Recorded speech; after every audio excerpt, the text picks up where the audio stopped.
Nang magising si Fatima, wala na si Kian sa kanyang tabi. Dahan-dahan siyang bumangon at nag-unat ng mga kamay at paa.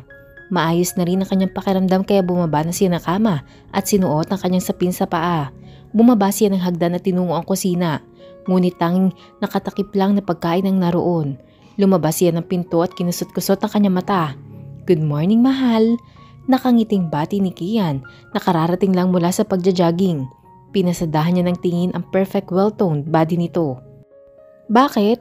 Usisa ni Kian na mapansin ang paninitig ni Fatima. "Wala lang. Ganyan ka ba talaga mag-jogging? Kailangan nakahubad?" Tanong niya na kinangiti nito.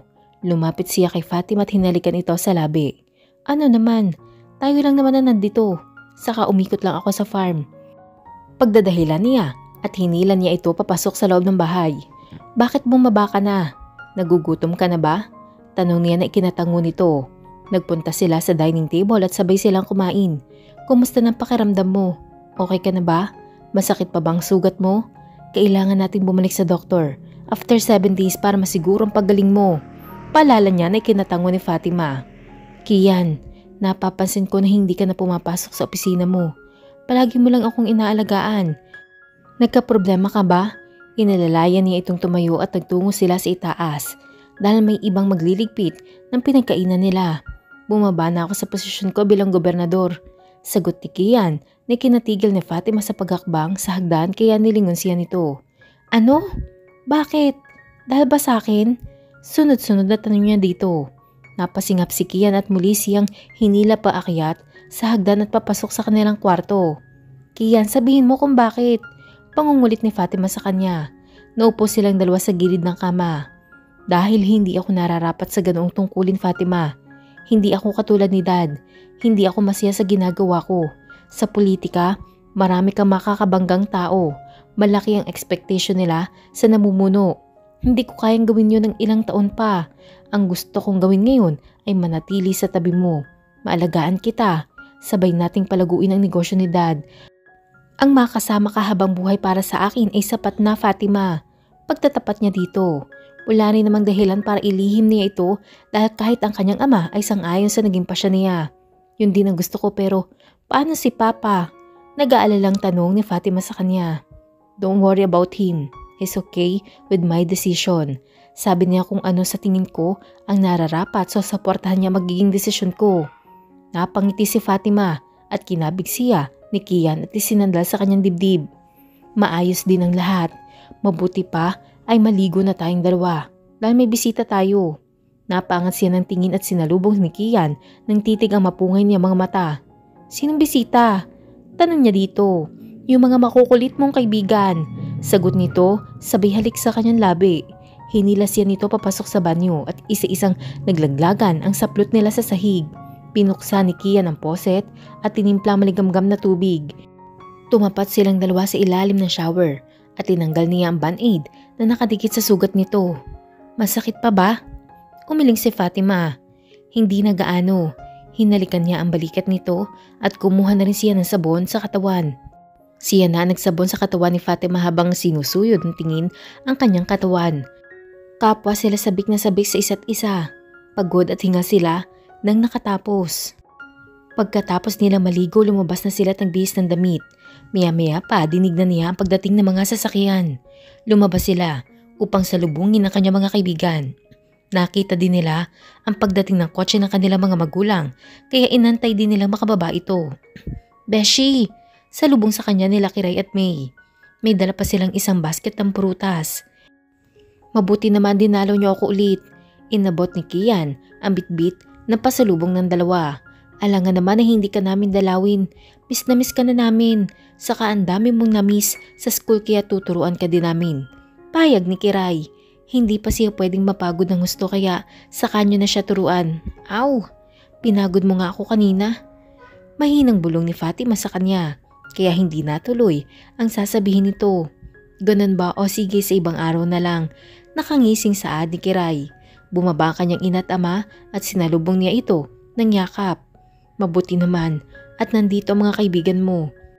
Mag-celebrate tayo dahil nakabalik ka na sa amin." Nakangiting wika ni Letty. "Hi po, tita." Sabay na bate ng dalawa. Hello. Sagot naman nito sabay lingon sa babaeng kakababa lang ng kotse at may bitbit na mga Tupperware. Shena, ilagay mo na yan sa kitchen nila. Utos ni Letty na kagad namang sinunod nito. Anak, sinama ko muna si Shena dito. Marami ka pang gagawin sa opisina mo, di ba? Para may makatulong si Fatima dito sa bahay. Paliwanag ng kanyang ina. Ganun ba? Okay. Kailangan ko na rin pong pumasok bukas para maayos ko na maipapasa ang posisyon ko sa aking vice. Paliwanag ni Kian pagkatapos sabay-sabay na silang pumasok sa loob ng bahay upang mag-celebrate at kumain. Naiinip na ako, Anthony, habang tumatagal ang kaso. Lalo lamang hindi mabigyan linaw ang lahat. Kailangan na nating mapanagot ang may sala sa pagkidnap kay Fatima. Wika ko sa kanya. Nandito kami sa labas habang umiinom ng beer. Dahil abala ang mga kababaihan sa loob at nagsasaya, ang ipinagtataka ko, sa tuwing papalapit na tayo sa ebidensya palagi na lamang itong nawawala. Ilang linggo ko nang ipinapahanap ang mga magulang nung inilibing natin. Tapos, yung si Madam Keisha at Perla, pinalaya dahil sa piyansa. Hindi na rin natin sila mahagilap hanggang ngayon. Paliwanag niya.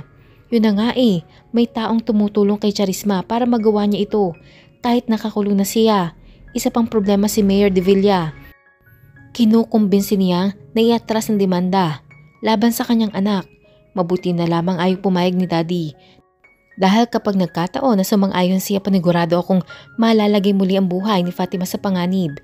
Inisang lago ko ang laman ng bote ng beer at inilagay ito sa lagayan ng basyo. Malaking problema nga yun, bro. Mabuti na lamang hindi rin pumayag si Tito. Ibig sabihin, mahalaga pa rin sa kanya ang kaligtasan ni Fatima. Sagot niya. Napalingon kami sa loob ng bahay dahil naririnig na namin ang malutong nilang tawanan. Pumasok na muna tayo.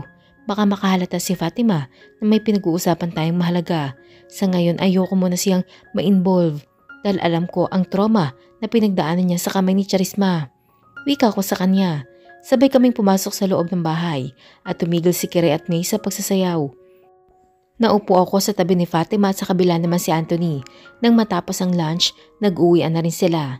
Napagod ata si Fatima at mabilis na siyang nakatulog na mahiga siya sa kama. Naupo ako sa tabi niya at hinaplos ang mahaba niyang buhok. Napalingon ako sa table nang marinig ko ang sunod-sunod na tunog ng phone ko. Kaya tumayo muna ako para sagutin ito. Anthony, bakit? Bro, kailangan mong pumunta ngayon sa presinto. Wika niya sa akin. Bakit? Anong nangyari? Kinakabahan, natanong ko sa kanya. Nakalaya na si Charisma. Hinuli nila si Mr. Alfredo, yung nakalaban mo nung eleksyon. Siya ang pinagbibintangan na kumidnap sa wife mo. Imporma niya na kinagulat ko. Ano? Kagad kong ibinaba ang tawag at nagbihis ako para magpunta sa presinto. Pagkalabas ko'y tinawag ko si Bob. Gov, ano po yun? Bantayan niyo mabuti ang villa. Kapag may nagtangkang pumasok dito, tawagan niyo ako kagad. Huwag kayong magpapapasok ng kahit na sino nang hindi ko nalalaman. Naiintindihan mo ba? Bilin ko sa kanya. Yes, Gov. Sagot niya sa akin. Tumingin muna ako sa veranda kung nasa ng kwarto namin ni Fatima bago ako sumakay sa kotse. Mabilis na pinatakbo ko ito hanggang sa makarating ako sa presinto. Naroon na din si Anthony at kausap ang abogado namin para sa kaso. Bro, kakaalis lang ni Charisma. Nasa loob si Mr. Alfredo. Imporma niya. Kagad akong pumasok sa loob at binati nila ako. Gusto ko makausap si Mr. Alfredo. Utos ko sa warden at hinatid nila ako sa interrogation room. Maya-maya pa bumukas ang pinto at bumungad sa akin ang nakaposes na matanda. Anong ibig sabihin nito? Totoo ba na ikaw ang nagpadukot sa asawa ko? Seryosong tanong ko sa kanya pagkaupo niya sa harapan ko. Oo, ako nga. Umamin na ako sa mga pulis kanina. Bakit? Anong dahilan mo? Seryosong tanong ko sa kanya. Hindi naman lingid sa kaalaman mo na tinalo niyo ako mag-ama, hindi ba? Kaya gumanti lang ako. Napatayo ako sa upuan at hinila ko ang kwelyo niya. You're lying. Alam kong nagsisinungaling ka. Singhal ko sa kanya. Tumayo na rin si Anthony upang pigilan ako. Gov, may nakuha kaming CCTV na nandoon siya sa kasa nung gabing yun. Siya ang may-ari ng kasa at nakatakas lang ng i-raid namin. Dati din niyang tauhan si Bren kaya mas lalong lumakas ang ebidensya lalo pat umamin na siya. Sabat naman ng pulis na nag-imbestiga sa kaso. Matalim ang tingin na ipinukol niya dito. Sa oras na malaman ko nagsisinungaling ka, sa akin ka magbabayad. Banta ako sa kanya. Lumabas ako ng interrogation room at sumunod sa akin si Anthony at ang abogado namin. Anong plano mo? Nakalaya na ng tuluyan si Charisma at sarado na rin ang investigasyon ng mga pulis. Tanong ni Anthony sa akin pagkalabas namin ng police station. Nilingon ko siya. Mag-hire ka ng private agent. Pasubaybayan mo si Charisma at paimbestigahan mo na rin ang involvement ni Mr. Alfredo sa kaso. Kung kailangan ubusin ko ang pera ko sa bangko, malutas ko lang ang kasong ito at matahimik na kami ni Fatima, gagawin ko. Pagkatapos namin mag-usap, umuwi na ako para bumalik sa villa. Ilang minuto pa lang akong wala sa tabi niya. Pakiramdam ko hindi na ako mapalagay lalo pa ngayon na nakalaya na si Charisma. Pero gagawin ko ang lahat. Huwag lang sila magtagpo ulit. Pagdating ko sa bahay, nadatnan ko si Fatima sa labas, nakausap si Bob. Napatingin siya sa gawi ko nang pumasok ang kotse ko. Pagbaba ko pa lang ng sasakyan, nilapitan na niya ako at niyakap. San ka ba galing? Bakit hindi ka man lang nagpaalam sa akin? Hinagod ko ang mahaba niyang buhok at iginiya ko siya papasok sa loob ng bahay. May importante lang akong pinuntahan. Bakit lumabas ka pa? Dapat, sa loob mo na lang ako inantay. Umakyat kami sa kwarto at inuupo ko siya sa sofa, tumabi ako sa kanya at hinawakan ko ang kanyang kamay. Han, kapag wala ako dito, huwag kang lalabas ng kwarto mo, okay? Bilin ko sa kanya. Bakit may banta na naman ba sa buhay ko? Usisa niya. Suminghap ako at mariin ko siyang tiningnan. Nakalaya na si Charisma. May ibang taong nakulong at umamin sa pagdukot sa iyo. Pero huwag ka mag-alala. Hinding-hindi ako titigil hanggat hindi ko siya naiibalik sa kulungan. Sa ngayon, kailangan mo makinig sa akin, okay? Halata ko ang takot at dumaang lungkot sa kanyang mga mata. Han, magtiwala ka sa akin. May tiwala ako sa iyo, Kian. Pero, nag-aalala ako. Paano kung hindi lang ako ang gantihan ni Charisma? Paano kung pati ikaw? Dahil sa pagpapakulong mo sa kanya. Nag-aalalang sambit niya. Hindi yun mangyayari. Kilala ko si Charisma at isa pa, mag-iingat ako palagi. Mag-iingat tayo palagi nang sa ganun hindi na siya makalapit pa sa iyo, Fatima. Niyakap ko siya at hinalikan sa labi. Nagpaubaya naman siya sa nais kong gawin pa. Oh, bakit ganyan ang mukha mo? Ayaw mo na ba kami makita? Masakit yun ha? Nakangiwing reklamo ni May nang hampasin ko siya sa braso. Sino ba naman kasi ang ayaw ng walang bisita kung palagi na lamang akong nakakulong dito sa villa? Minsan lang nila ako dinadalaw kapag wala silang pasok dahil abala na sila sa last semester samantalang ako andito sa villa at hindi nakakalabas. Mabuti na nga lang hindi palaging umaalis si Kian. Saka palaging nadalaw si mama at papa. Kaya kahit papano, hindi ako naboboard pero gusto ko na rin pumasok sa school. May problema ba? Usisa naman ni Kiray. Malalim akong napabuntong hininga at sumandal sa sofa. Inaalala ko si Kian. Ilang beses ko na siya napapansin na palaging malalim ang kanyang iniisip. Masyado niya akong inaalala. Lalo pa ngayon na nakalaya na si Charisma. Kahit hindi niya sabihin sa akin, alam ko nag-aalala siya na baka mas manganib ang buhay ko. Paliwanag ko sa kanila. Wala na kasi ako mapagsabihan. Ayoko naman sabihin kay mama at papa dahil ayoko na sila mag-alala patungkol sa amin. Bakit hindi na lang kayo magpakalayo ni Kian? Tumira kayo sa ibang bansa. Suwestyon ni May. Sunod-sunod akong umiling sa kanya. Ang pagtira pa nga lang dito para na akong preso. Tapos lalayo pa kami ni Kian. Saka nandito negosyo nila. At nandito sila mama at papa. Matatanda na rin sila para iwan namin. Katwiran ko. Hindi ko alam kung hanggang kailan kami magiging ganito pero hanggat hindi na ako kulong ulit si Charisma at hindi namin napapatunayan na siya ang nagpadukot sa akin, mananatili sa panganib ang buhay naming dalawa. Hapon na nang umalis si May at Kiray. Tinawagan ako ni Kian na pauwi na daw siya at may dinaanan lang. Napatigil ako sa pag-akyat na marinig ko si Shena na may kausap sa ibaba ng hagdan. Opo ma'am, ako na po ang bahala. Narinig kong sabi niya. Bumaba ako at parang tinakasan ng kulay ang kanya mukha at mabilis na ibinaba ang phone at pinatay ang tawag. Sorry po ma'am, alam ko pong oras ng trabaho. Emergency lang po. Wika niya kahit hindi ko pa siya tinatanong. Okay lang pero sinong kausap mo? Usisa ako. Yung dating amo ko po, Ma'am Fatima. Gusto niya kasi akong bumalik sa kanila. Sabi ko hindi na po pwede dahil okay na po ako dito. Saka may naiwan pala po ako doon na gamit. Baka kunin ko po sa day off ko. Sagot niya sa akin. Tumango ako sa kanya at nagpaalam na akong umakyat sa kwarto. Antayin ko na lang si Kian at sabay na kami magdi-dinner mamaya. Maya-maya pa ay narinig ko na ang pagdating ng sasakyan niya kaya bumaba na ako para salubungin siya. Pagbukas ko pa lang ng pinto, isang kumpol na ng bulaklak ang bumungad sa akin. Thank you! Hinalikan niya ako sa labi at ibinaba niya ang suitcase na dala niya pati na rin ang coat niya. Napagod ka ba?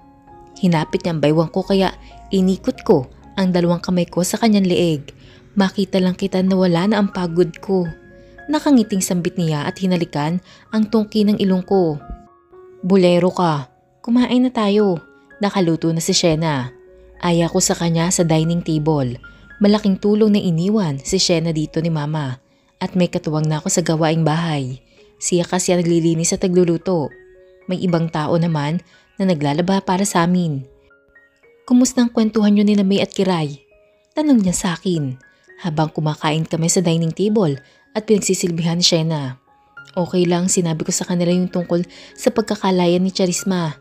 Alam ko kasi iniisip mo pa rin yun. Tumigil siya sa pagkain at kinuhang kamay ko. Fatima, huwag mo na siyang alalahanin. Ginagawa ko na ang lahat para makakuha ko ng matibay na ebidensya.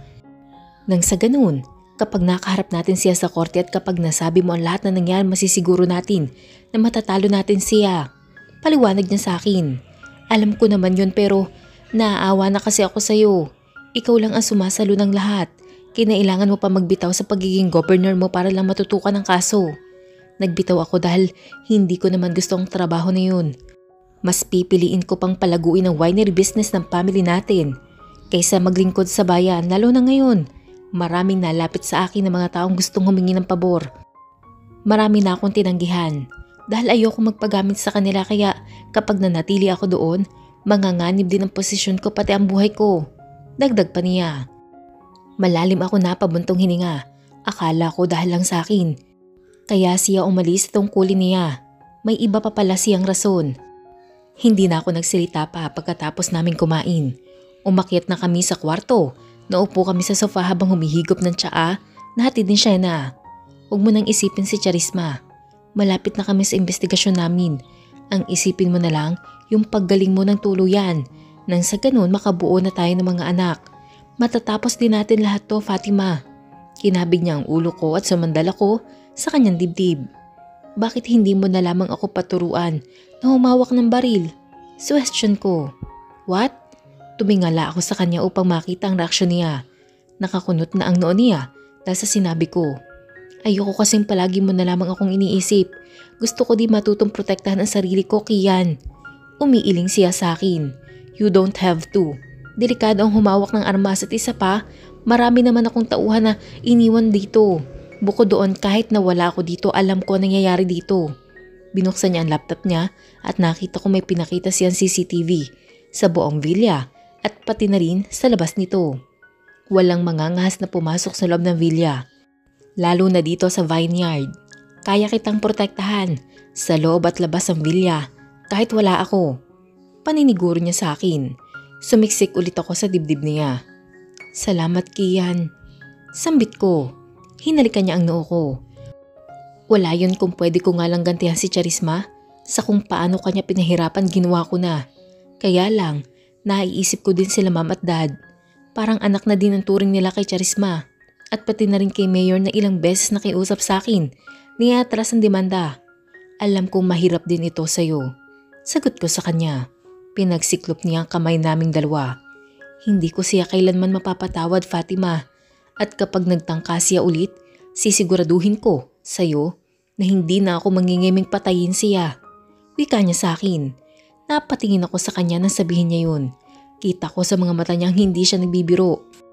Ayoko madungisan ang kamay niya nang dahil sa akin pero dahil sa akin handa siyang gawin yon para lang protektahan ako pero wala man lamang ako maitulong sa kanya. Bakit? Usisa niya nang mapansin niya ang paninitig ko. Wala lang. Naisip ko lang. Wala akong ginagawa para makatulong sa mga problema mo. Pakiramdam ko wala akong silbi. Pakiramdam ko mahina akong nilalang. At hindi ko man lang kayang ipagtanggol ang sarili ko laban sa kanya. Kaya nagawa niya ako makidnap. Hinawakan niya ang pisngi ko. It's not your fault, mahal ko. Masyado ka pang bata at hindi mo pa gaanong alam kung gaano kasama ang mundo. Magtiwala ka lang sa akin. Hinalikan niya ako sa labi at parang papel na binuhat at isinanda sa headboard ng kama. Naupo siya sa gilid at nakatitig siya sa akin. Huwag mong sabihin na wala kang silbi dahil mahalagang papel mo sa buhay ko. Kung hindi ka ibinalik sa akin ng Diyos, baka nabaliw na ako ng tuluyan. Sumilay ang ngiti sa aking labi. Masarap lang pakinggan ang mga binitawan niyang salita. Hindi ko rin akalain na magagawa ko pa makaligtas habang tinatabunan ng lupa. Kahit ako hindi ko din mapapatawad si Charisma dahil sa ginawa niya. Nawala ang baby sana namin ni Kian. At nagdusa pa sila dahil akala nila wala na ako. Hindi ko akalain na magagawa niya ang bagay na yun para sa pag-ibig niya kay Kian. Ako na lamang ang isipin mo. Nanunoksong sambit niya. Hindi ko pa siya nasasagot. Sinunggaban niya na ako na malalim na halik sa labi. Gumanti rin naman ako dahil walang sandali na hindi ako nananabik sa kanya. Sir, hindi naman po siya kumain. Marahas na napabuntong hininga si Ricky sa narinig sa kanyang kasambahay na may bitbit na tray. Hindi man lang nabawasan kahit konti ang dinala nitong pagkain sa kwarto ng kanilang anak. Lena, ano pa bang maaari natin gawin kay Charisma? Namumroblema ang tanong ito sa kanyang asawa. Hindi ko alam, Ricky, pero kasalanan mo ang lahat. Pinalaki mo siyang ganyan. Nakukuha ang lahat ng gusto niya sa buhay sa anumang paraan, kaya pati pagdating kay Kian, hindi pa rin susuko ang anak mo. Paninisi nito sa asawa. Nagulat si Lena nang hampasin nito ang mesa kung saan sila naghahapon ng dalawa. Bakit hindi na lang kasi si Charisma ang nagustuhan ni Kian? Bakit si Fatima pa? Kumpara sa kanya mas higit namang nakakalamang ang anak natin. Nabigo na siya noon kay Lorena. At ngayon, kasal na si Kian sa babaeng yun, lalong nabaliw ang anak mo. Teka, saan ka pupunta? Tawag niya dito nang bigla itong tumayo, tinalikuran siya. Dumiretso si Ricky sa kwarto ng anak. Pagbukas niya ng pinto'y nadat niya itong nakaupo sa ibaba ng kama habang nakatanaw sa labas ng veranda. Charisma, hanggang kailan mo ba gagawin ito, anak? Litan niya dito. Hindi siya nilingon nito, kaya lumapit siya at niyuko ang anak. Anak, bakit hindi mo na lamang tanggapin na hindi kayo pwede ni Kian? May asawa na siya, anak. Hindi pa ba sapat ang ginawa mo kay Fatima? Anak, marami pang lalaking pwede mo magustuhan. Dad, natatandaan mo yung araw na kinidnap ako ng mga kalaban mo sa politika? Para lang pigilan kang tumakbo. Nagawa ko makatakas sa kanila gamit ang natutunan ko mula sa inyo. Palagi niyong sinasabi sa akin na harapin ang lahat ng takot ko. Kahit mag-isa ako sa madilim na kwarto na yun, hindi ako nakaramdam ng kahit na anumang takot. Hindi ako umiyak. Hindi natakot sa kamatayan dahil nagtiwala ako sa sarili ko at nagawa kong makakatakas ako sa kidnapper at nakauwi ako ng bahay na puro galos lang ang meron ako. Palagi mong sinasabi sa akin na abutin ko lahat ng ambisyon ko na nais ko. Sabi mo, nasa sariling kamay natin ang susi sa pag-abot ng mga pangarap natin, di ba? Pero bakit ngayon inuutusan mo akong sumuko kay Kian? Dad, siyang gusto ko mula noon hanggang ngayon. Napahawak sa sentido ang kanyang ama dahil sa sinabi ng kanyang anak. Tila ba naging manhid na ito sa mga pangaral niya at sinunod na lang nito ang akala niya ay tama. Anak, hindi para siyo si No, walang pinagkaiba yun sa politika. Pwedeng magawa ng paraan kahit ayaw sa'yo ng tao. Pwede mo silang paikutin sa mga palad mo dahil mabilis silang masuhulan at maniwala sa kung ano ang kanilang nakikita. Kian is mine. Naitaya ko ng pangalan ko para sa kanya. At hindi ako basta na lamang susuko, Dad. Hinding-hindi. Paniniguro niya sa kanyang ama. Nagulat si Ricky sa itinugo ng anak. Nakikita niya sa mata nito ang determinasyon nitong makuha ang nais. Charisma, please. Listen to me, anak. Ayoko mawala ka sa amin ng mama mo, kaya please, makinig ka sa akin. Walang magandang maiidulot kung ipagpipilitan mo ang sarili mo sa lalaking yun. Dad, kung hindi din lang si Kian, ayoko nang huminga. Putol niya sa sasabihin nito. Napatayo ang kanyang ama at napatingin sa kanyang ina na nagpupunas ng luha. Napilitan siyang iwan ang kanyang anak at lumabas ng kwarto nito. Lena, sa tingin ko hindi na normal ang isip ng anak natin. Kapag nagpatuloy pa ito baka hindi lang pagtatangka sa asawa ni Kian na magawa ng anak mo. Nangangamba na sabi nito sa kanyang asawa. Dinukot niya ang phone at tinawagan si Dexter. Mayor, bakit? Tanong nito sa kabilang linya. Magpunta ka dito sa bahay, bantayan mo ang kilos ng anak ko at siguraduhin mong hindi siya makakagawa ng anumang ikakapahamak niya. Pili niya dito. Pumayag naman ito at pagkatapos nila mag-usap ay nagpunta na sila sa kanilang kwarto. Narinig ni Charisma ang sinabi ng kanyang ama. Kilala niya si Dexter bilang magaling na bodyguard ng kanyang ama noong nangangampanya pa ito. At hindi siya papayag na kontrolin siya ng kanyang ama. Kinuha niya ang kanyang phone at kaagad na tinawagan si Shena. Kakapasok lang ni Shena sa kwarto nang tumunog ang phone niya. Kaagad niyang inilak ang pinto bago sagutin ito. Ma'am, bakit po? Tanong niya sa tumawag sa kanya. Magkita tayo sa linggo. May ipapagawa ko sa iyo. Ite-text ko sa iyo ang address kung saan, okay? Yes, ma'am. Sagot nito sa kanya at ibinabana niya ang tawag nito. Nagising si Kian dahil sa sunod-sunod na pag-ring ng kanyang phone. Iniwan niya mahimbing na natutulog si Fatima at lumabas siya ng kwarto upang tawagan si Anthony. Anong balita? Ang aga mong tumawag. Inaantok. Natanong niya dito. Bro, nakuha na ng mga tauhan natin ang nagsagawa ng peking DNA test. Pero ayaw niya magbigay na impormasyon. Dito ko siya dinala sa ancestral house. Magpunta ka dito mamaya kung hindi ka busy. Wika nito sa kanya. Sige, magpapaalam lang ako na maayos kay Fatima. Saad nito bago patayin ang phone at muling bumalik sa loob ng kwarto nila. Humiga siya muli at kinabig ang ulo ni Fatima upang ilagay sa kanyang braso. Hinapit niya ang baywang nito at dinampian ng halik ang kanyang noo pababa sa kanyang ilong. Mariing napapikit si Fatima na maramdaman niya ang mainit na hininga na sumasamyo sa kanyang muka.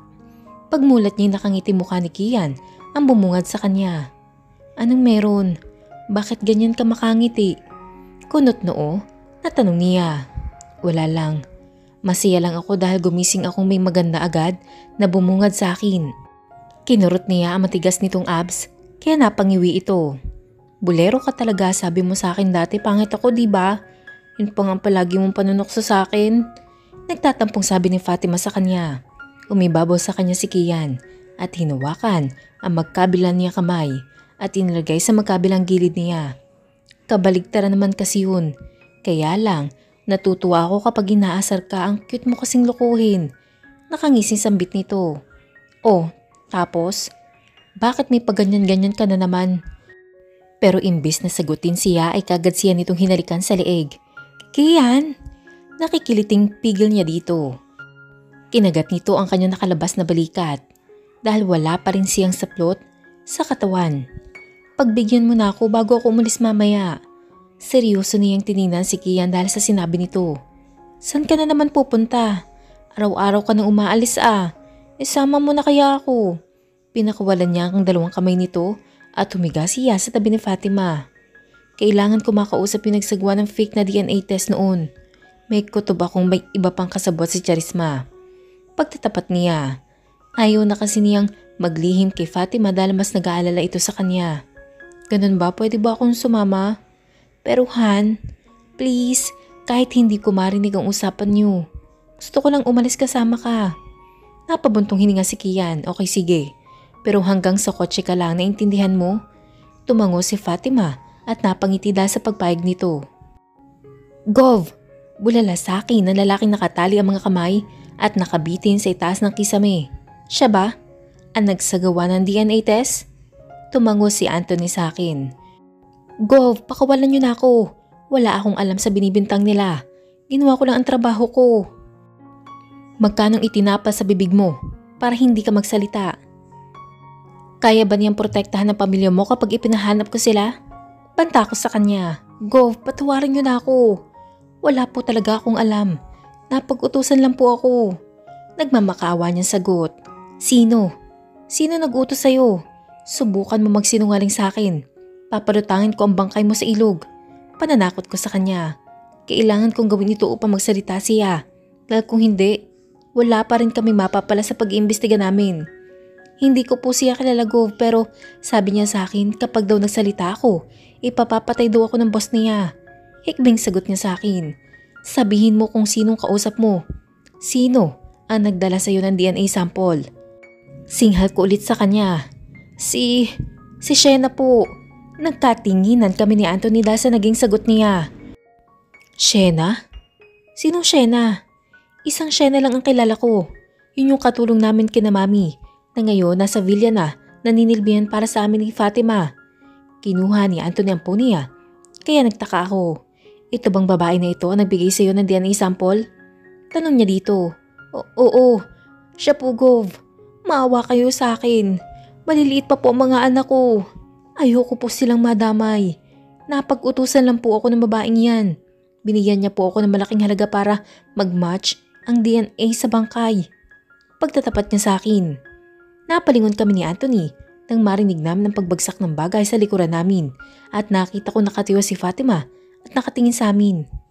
Anthony, pakawalan mo ang lalaking yan. Ihahanap niyo sila ng safe place to stay. Kakailanganin pa natin ang lalaking yan. Baling ko kay Anthony at tumango naman siya sa akin. Kagad kong nilapitan si Fatima. Pinulot ko ang phone na nahulog niya. Totoo ba? Hinila ko siya palabas ng warehouse at tinala ko siya sa nakaparadang kotse. Diba sabi ko huwag kang lalabas? Wika ko sa kanya. Narinig ko may sumigaw kaya sinundan kita. Totoo bang sinasabi niya? Si Shena? Kasabwat siya ni Charisma? Nangingilid ang luhang tanong niya sa akin. Naging malapit din sila sa isa't isa dahil sila palagi ang naiiwan sa bahay. Alam kong tinutulungan din siya nitong magluto palagi. Maski ako ay hindi ko akalain na maggagawa ni Shena yun. Fatima, mabuti na laman natin kagad. May oras pa tayo para hulihin si Shena. Kapag nahuli natin siya at napatunayan natin na inuutusan nga siya ni Charisma, wala na siyang kawala pa. Mababalik natin siya sa kulungan. Paliwanag ko sa kanya. Nasa poder lang pala natin ang kasabwat ni Charisma. This time, I'll make sure na mahuhuli na namin siya. Pagkatapos namin mag-usap ni Anthony, ay inaya ko siyang kumain sa labas. Anong gagawin natin? Tanong niya sa akin. Bukas ang day off ni Shena. Panigurado magkikita sila ni Charisma. Pasusundan ko siya kay Gregor. Kapag totoo ang hinala ko, kailangan namin silang hulihin sa akto. Paliwanag ko sa kanya. Kian, hindi pa rin ako makapaniwala na magagawa niya yun. Hinawakan ko ang kamay niyang nakapatong sa table. Alam ko, ngunit ganun talaga, Fatima. Kailangan nating hulihin si Shena para mahuli natin ang babaeng yun. Paliwanag ko sa kanya. Pagkatapos naming kumain, bumalik na kami sa villa. Kinausap ko mga bantay sa labas na mas maging alerto. Gov, bakit po? Tanong ni Gregor nang ipatawag ko siya. Andito kaming dalawa sa bahay ng mga bodyguard sa may opisina para makapag-usap kami na maayos. Gregor, sundan mo si Shena bukas pag alis niya at tawagan mo ko kagad kung saan siya pupunta at kung sinong kasama niya. Utos ko sa kanya. Tumango siya sa akin na walang pagtatanong. Masusunod po, Gov. Nadat na namin si Shena kanina na naglilinis ng sahig. Binati niya kami at gaya ng dati, nagpanggap kaming dalawa ni Fatima na walang alam. Huwag mo na kaming ipagluto. Kumain na kami ni Fatima sa labas. Wika ko sa kanya. Opo, sir. Sagot niya sa akin. Bahagya siyang ngumiti. Pinigilan ko ang aking sarili na kumprontahin siya kung bakit niya nagawang traidorin kami. Pero malalaman din namin ang dahilan. Mahal ko, kahit na ano mangyari, huwag kang aalis dito bukas, okay? Kakausapin ko si Mom and Dad mamaya. Napuntahan ka dito. Tutulong ako sa paghuli sa babaeng yun. Wika ko sa kanya. Mag-iingat ka, Kian. Bilin niya sa akin. Pagkatapos kong tawagan si Ma'am at pati na rin si Anthony ay nagpahinga na kami. Kinabukasan nauna akong magising sa kanya. Nagkasalubong pa kami ni Shena patungo sa kusina. Ako na maghahanda ng breakfast. Di ba day off mo ngayon? Pagkatapos natin kumain mamaya pwede ka nang umalis. Salamat po, sir. Ayusin ko lang po mga gamit ko. Masiyang paalam niya. Napakuyom ako ng aking kamao. Nagluto ako ng simpleng almusal at tinatid ko ito sa kwarto namin ni Fatima upang masiguro kung walang lason siyang may ilagay dito. Gregor, maya-maya ay lalabas na si Shena. Standby ka lang at tawagan mo ako, okay? Tawag ko sa kanya sa phone. Yes, Gob. Muli akong pumasok sa kwarto namin. Kumakain na si Fatima. Hindi ba talaga ako pwedeng sumama? Umiling ako sa kanya. Baka mapalaban kami kaya kailangan ko siyang iwan dito dahil alam kong safe siya dito. Tatawagan kita kaagad kapag nahuli na si Charisma. Sad ko sa kanya. Sabay kaming kumain at naghanda na rin ako ng pag-alis. Nakatanggap ako ng mensahe galing kay Gregor. Nag-withdraw daw ito sa bangko at ipinadala din sa money remittance. Sinabihan ko siyang ituloy ang pagsunod. Maya-maya pa dumating na rin si Mom and Dad. Anak, totoo ba ang sinabi mo sa mami mo kagabi? Usisa ni Dad. Naupo si Mom sa tabi ni Fatima. Andito kami sa sala ngayon. Yes Dad, kagaya nyo, hindi rin kami makapaniwala. Mabuti at nalaman namin mula sa gumawa ng DNA test. Kung hindi, baka may naisip na naman si Charisma na gawing masama sa asawa ko. Sagot ko sa kanya. Napabuntong hininga si Dad. Ano bang nangyayari sa batang yun? Wika ni Mami. Huwag kang mag-alala anak, kapag nahuli na si Charisma, matatapos din ang lahat. Wika ni Dad sa kanya. Mahigpit kong pinisil ang kamay niya. Trust me mahal ko. This time, hindi na siya makakalaya pa. Maya-maya pa ay nakatanggap ulit ako ng tawag kay Gregor. Gov, pumasok siya sa isang coffee shop. Nandito ako sa parking lot. Gov, positive. Andito si Charisma at may mga kasama siyang bodyguard. Imporman niya sa akin. Ibinaba ko ang tawag at sinabihan ko siyang huwag gagawa ng kahit na ano. Kagad kong tinawagan si Anthony upang papuntahin sa coffee shop ang mga nakastandby ng mga pulis. Nagpaalam din ako kagad kay Fatima at kina Mom and Dad. Kagad ako nagtungo sa coffee shop na sinabi ni Gregor. Kinuha ko ang baril sa ilalim ng upuan ko upang ihanda kung sakali mang mapalaban ako. Dahil hindi ko hahayaan na matakasan pa niya ako muli, sisiguraduhin kong mabubulok na siya sa bilangguan dahil sa ginawa niya kay Fatima. Wala bang nakasunod sa'yo? Bungad na tanong ni Charisma kay Shena nang datnan niya ito sa pinag-usapan nilang meeting place. Wala po madam, hindi naman nila po ako pinaghihinalaan. Sagot nito. Napangisi si Charisma sa sinabi nito. Wala silang kamalay-malay na bukas din ay mamamatay ng babaeng yun. Madam, anong plano mo? Kinuha nito ang bag at naglabas sa maliit na bote. Isang patak lang nito sa pagkain ng babaeng yun. Paniguradong bubulagta na siya habang bumubula ang bibig. Panigurado ni Charisma at pagkatapos inabot kay Shena ang kagad naman nitong tinanggap at hinilagay sa bag. Madam, paano kung mahuli ako? Huwag kang mag-alala. May plano na ako tungkol dyan. Ako ang bahala sa iyo kung hindi lang mahigpit ang bantay sa villa. Gusto kong ako ang tumapos sa babaeng yun. Excited ako makita mukha niya sa kabaong. Nakangiting sambit nito. Pagkatapos nila mag-usap, lumabas na si Charisma sa coffee shop ngunit hindi pa siya nakakalapit sa kanyang kotse. Nagulat siya nang may mga nakasibilyang lalaki ang nagtutok sa kanila ng mga baril. Mga pulis kami, ibaba niyo ang baril niyo. Sambit ng isang lalaki sa kanilang may malaking katawan nang akmang bubunot ng baril ang mga kasamahan nito. Napatingin si Charisma kay Shena na ngayon ay hawak na rin ng 2 pulis. Sir Kian? Sambit nito kaya nalipat ang tingin niya sa direksyon na tiningnan nito. Nalaki ang mata ni Charisma na makita si Kian. Check her bag, get her phone at the evidence. Maotoridad na utos ni Kian. Yes, Gob. Kinalkal nila ang bag ni Shena at nakita nila ang bote na ibinigay sa kanya kanina ni Charisma. Sir, sambit ni Shena sa kanya. Pinagkatiwalaan ka ng pamilya ko at ni Fatima. Mabuti na lamang nalaman ka agad namin na traidor ka. Huwag ka mag-alala. Dahil magkakasama na kayo ni Charisma sa kulungan.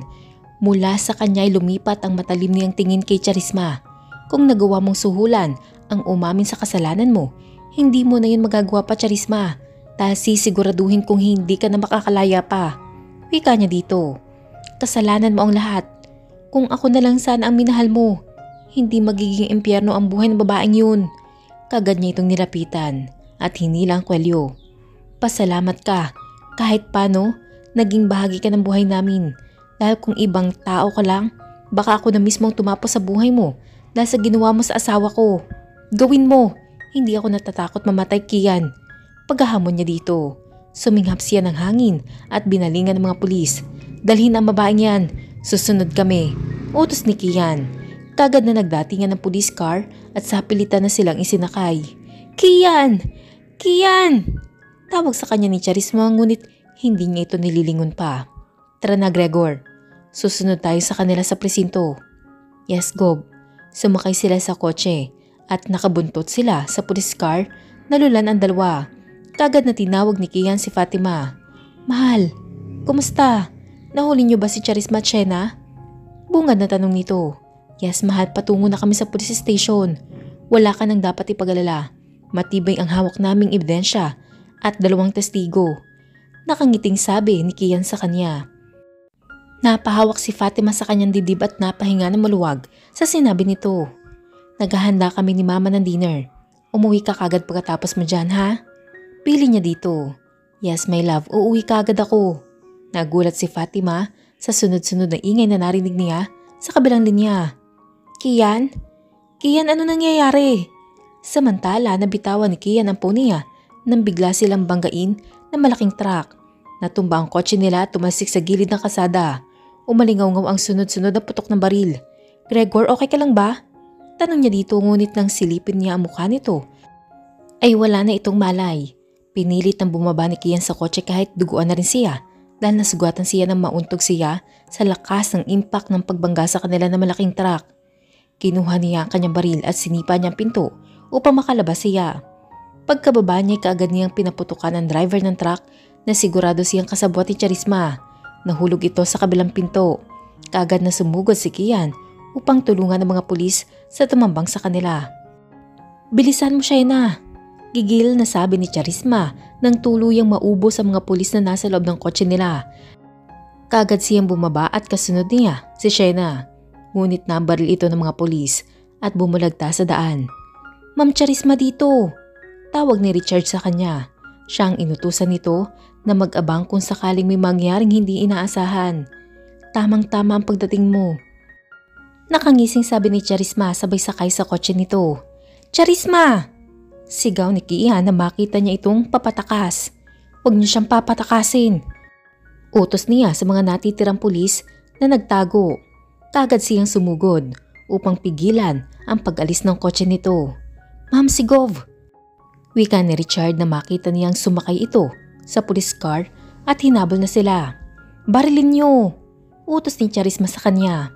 Pero ma'am, nasira na ang buhay ko dahil sa kanya. Kung hindi rin siya mapupunta sa akin, mabuti pang mawala na rin siya. Nangingilid ang luhang sabi ni Charisma. Kagad na kinuha ni Richard ang kanyang baril upang paputukan ang nakasunod sa kanila. Idikit mo, Brad!